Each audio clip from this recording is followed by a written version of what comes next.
Hey, my name is Rio Waller, and I teach at Fresno City College. And you are getting this message because you got into the course, you clicked into the start here, and here I am. So, thank you for being here. Thanks for checking out the course. Thanks for enrolling. I really like teaching intro to web development. That's really what this course is about, is to give you a good overview of what it means to be a web developer, an understanding of the industry, and just hopefully a whole new level of appreciation anytime you open a website or an app, to think about all the things that go into it. Now, will you learn all the things? No, but we hope to give you a good introduction so that you'll know the path ahead, where it leads, because as we experience in our day to day lives, so much of what we experience as far as for work, many of us, this is the way we work. For play, many of us, this is the way we play. Now, this is not all of life, but this is an important part of our life. And I find it fun to teach. I enjoy it. I'm very passionate about it. So this course, this 9-week course, and when I say that, it's like normally this course is taught in the 18, if I can make my hands relative to the timeline that I'm talking to, 18 weeks normally a class might like this might be taught. But we have for several years now taken a 3-unit course and we've moved it, all the content, all of that, into a 9-week online course. So you're getting all the content, you're just getting it in a compressed mode. And I hope many of you are actually thinking of taking the course that naturally flows after this course, which is CIT85 with Todd McLeod. These two are good companion classes because we give you that understanding of how the web works, little HTML, little CSS. We'll learn Bootstrap. We'll learn what it means to take payments on the web. We'll learn a little bit of search engine optimization. We'll learn a little bit about images, how to put all this stuff, all these things together into a web page that you will have as your final project. So more about that as we move into it. But the goal here for this start here is to do just that, help you get a good start to this course and understand the way it flows and what you need.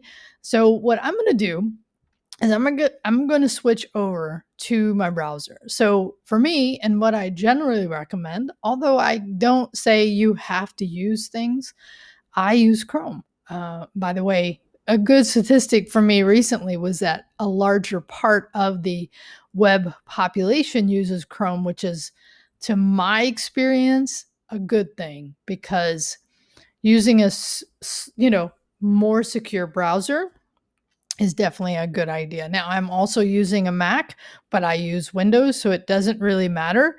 In that case, I shouldn't say it doesn't matter. Like, if you were using Windows, you'll be fine. If you're using Mac, you'll be fine. If you're using a Chromebook, now I personally love the Chromebook, and it's one of my devices that I use on a very regular basis and for coding as well. So to code on a Chromebook, which is part of what this class is about, you have to have a little bit of Linux, which Linux is another platform. So can you use a Chromebook? Sure, if that Chromebook is able to run Linux and able to run an editor. In this case, I'll recommend VS Code, but again, you could use a different editor. So just giving you a little bit of that, but I jumped into this by saying what browser I was going to move to, and it kind of got me off into thinking about what you may be using. But let me say this, it is not recommended, nor do I think it's even possible completely. There may be parts of this, sure, you could do on your phone, but most of it, not most of it, a large part of it, maybe that is most of it, will be on some kind of regular desktop computer. So if you want to know more about that, reach out. I'll talk in a little bit about how you can reach out and ask questions. Of course, you can just email me through Canvas, probably one of the most popular ways. But also, I run a Discord server, which I will talk about in the next item. So let me do that thing I said I was going to do originally, which is move over to, in this case, a browser logged into our Canvas site. Okay, so by now, we're probably not your first class here at City, but if we are, we use a system called Canvas to run all of our courses. So you got a message from me saying that the course was open. And so you're here at the start here. So immediately one of the things, and I'm actually looking at it from a student perspective. Now, when I look at it from my perspective, it looks a little different, but I like to start here because I think it gives you a good beginning view because it's what you're going to see. And you may wonder, because my course may or may not look different from other courses you've taken. And here's why. For my course, you can see that for this week 0, and week 0 is just that. It's intended for you to do before week 1. And in this case, there's only really one thing and then a view item that you have. But notice over here, there are these little dots. Okay. So in order for you to get week 1 opened up, because right now it's locked, what you have to do is do both of these items. First, submit, start here, and then view the class Discord chat. Okay, so let's start here since that's where we're at. So I'm actually recording a new video. This is from a prior semester. So this class, as I said before, is a 9-week, 3-unit course. Okay. And so every week you'll have a due date on Monday night and you'll have a due date on Thursday night. All right. So now how can you see that? Well, one of the things I love looking at, and I'm just going to right click on calendar. Okay. I'm going to come into here. Oh, yeah. And it's looking at, and I'm going to roll forward because I'm recording this video before the start of the semester. So I'm going to roll forward to August. And what you can see just from a layout is the semester starts on the 9th of August. Okay. I'm going to release this course probably sometime in this week, the week before the start of the semester. As you saw, I'm in July, so I still have some work to do to finish. But more importantly here, what I want you to see is that for the first due date, which is the first Thursday of the first week of the semester, there are 3 things you need to do. And then there'll be an attendance post that will be due on that Friday. Now, this is, when you see it, you might kind of wonder why the dates look like this, because the organization is a little different. Not a big deal. What you really want to walk away knowing from this short discussion is that every week, on Monday night at midnight and Thursday night at midnight, you have items that are due. Now, like any teacher would, I don't recommend you wait until the night something is due to work on it. But also, I can't dictate, nor would I want to. I would suggest, is my way I'd like to say this, that you work on this before the due date. Now, here's why. And let me switch back. Why do I recommend this? Because sometimes what we're doing during that week or that due date, because there's generally 3 types of items you'll have. Okay, there's a discussion, there's a hands-on, and there's a current topic. So the current topic pretty much is just watching something and talking about it. The hands-on is just that, hands-on experiences, right? So when you do that, oftentimes I don't know your system. I know mine, and I want to help you as much as I can. But in order for me to help you, you had to have attempted that work before the due date because, and I'll just tell you right now, I'm not a late night person. I give students a way to connect with each other when I'm not around, called Discord. Again, the second item here. But I typically am not. I get up early, I grade first thing, even though there are 2 due dates a week, I grade every morning unless something happens. And then you'll get my feedback. And again, if you've missed something before the due date, based on my feedback, you can redo it. So that's why I say that. So you have a Monday night and a Thursday night due date. and current topics hands-on, and a lecture item. Okay, that was the other one that I hadn't mentioned. So let me come back here so you can see how these are laid out, because this is a 9-week class. It flows like this for the entire 9 weeks.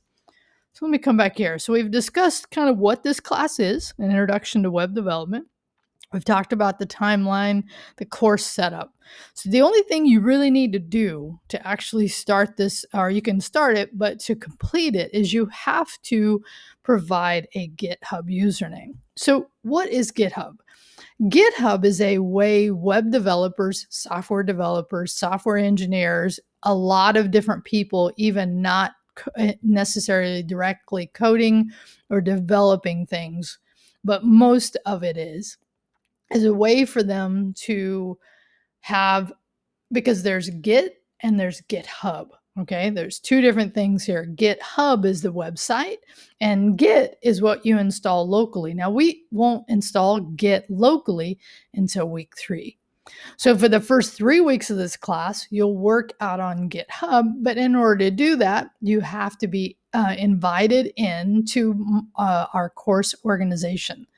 Okay, so in order to do that, you have to have a GitHub name. Now, some of you may already, because it's a very common, very much used thing, and you may already have it. But if you don't, let me just come in here and let me log out since I'm already logged in. So the thing I want you to know is, even though sometimes you might see, when you go through the sign up process, that you can sign up. And I shouldn't do this, but let me say this, right? First thing you do is you give it what you want what your email account is, right? And then once you do that, you'll select a username for GitHub. Okay, now I'm not going to go through that process. This is the process you will do. But the reason I started talking about this is I've had a couple of students, based on the way the GitHub site has been configured, that they think they have to buy something. And what I want you to know is this is completely free. So if you're ever along this process and it asks you what kind of account, you want a free account. Okay, so once you get through the entire process, and I'm going to go ahead and sign in now with mine, you will get a GitHub account. And then if you go, I'm just going to go to my account, right? So when I set it up, my username was this. So whatever your username is what you need to give me here. Okay. So the process, create the GitHub if you don't already have it, or provide it to me. And when you do this step, then there's a process I will do that I'll just talk about for a second. But let me just show you. So start the assignment, right? So in here, now you could do it under comments. You could do it here. This would be if you're writing more context, but most of the time you'll see in our class, you don't have to. You'll be providing what we call URLs. So I could do this. Now you could put a little more here, but you don't have to. And I could say submit. Okay. Oh, really? Oh, I must have made that required. I'm glad I saw that. So I guess you can't do it the other way. I should check that, because I can actually fix that. I love it when I get to see things that I thought worked one way and they don't. So let's hit submit there. So once you hit submit, it's funny, you get these little congratulations, and you've done the first assignment. And then what you could do, you could hit next. But what I'm going to do is show you, just from the course layout, what happens is that now that you've done this item right here, right, you got to check by it. But because you haven't done the view to the next item, you don't actually get opened up for week 1 yet. Okay.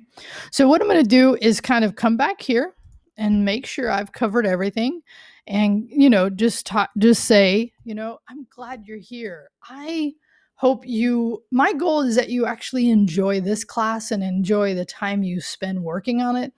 Most of my focus in this class is actually hands-on assignments. Sometimes we're watching videos and taking notes. I still consider those hands-on assignments, because honestly, for me also, when I watch something, if I take notes, I just get more out of it. And here's the thing, and I should have said this earlier, so let me end with this because here's the good news about this class from a cost perspective. I curate, and curate means I go out and I look at a lot of content. And so I use YouTube videos for the most part for this course. I'm always looking for a new version of something. Matter of fact, I was just doing this for some of the content you're going to see for this semester. And so there's no cost to you for this class. And I am really proud of that because I've been a student. I know what it's like to have to purchase textbooks, and they're very expensive. And in this case, because this technology is moving so quickly and there's so much wonderful content on YouTube, I love to leverage that content because it's always getting updated. If you look hard enough, now there's some really bad stuff out on YouTube, meaning bad in this case means poorly produced. So there's some great content. I love leveraging that. So anyway, there's no textbook required for this class at all. Okay. It is a 9-week class. You do have 2 due dates a week. You got to keep up with the work. I do accept late work, but it is discounted 25%. So you want to get it on time. Again, I talked about this earlier. Other reasons besides getting 100% of the points possible is that you can get help if you need it. Okay.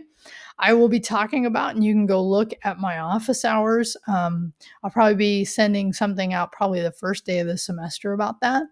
So anyway, enough for this. Glad you're here. Hope this helped you understand this class. And the next thing you want to do, just to show you, is actually now where I kind of took you back to the home. You can hit next because the next video I'm going to create is a short discussion about Discord. All right, talk to you later.